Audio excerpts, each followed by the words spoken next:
On an issue of concern to millions of American families, nursing homes. Tonight we look at one man accused of taking over more than 100 homes in 2 years and then running them into the ground, leading to some painful consequences for patients. Stephanie Gosk has more.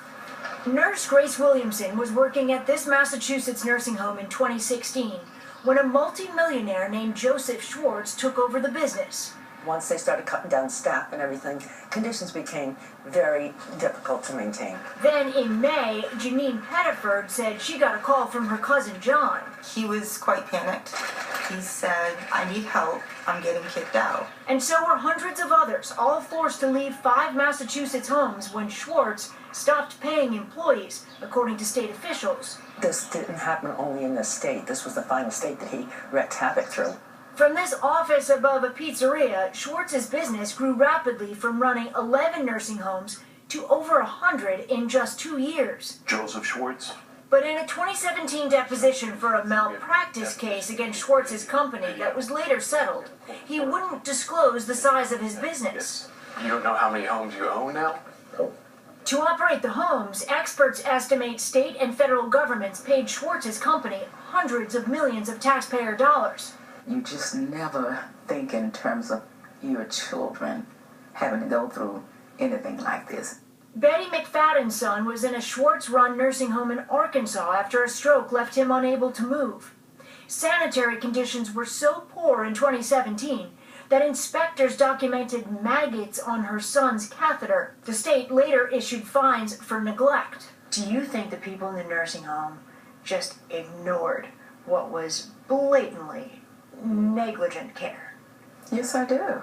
By the middle of 2018, most of the chain was collapsing. State officials forced to take control, shutting down some homes and displacing hundreds more residents. In that malpractice lawsuit, Schwartz says he took good care of the residents and denies there was anything improper about millions in cash withdrawals. You would take out cash draws from the facilities, right? Yes. When you're taking out draws, that does take away from some of the cash on hand at the facility to operate.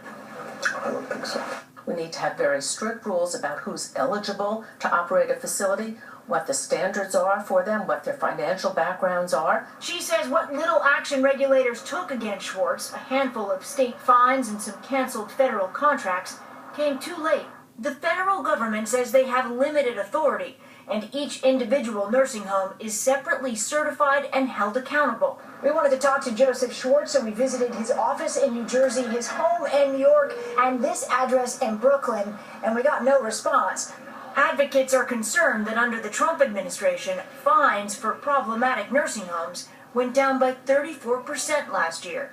Facilities know if they're cited with a deficiency, with a problem, there probably won't be any consequence.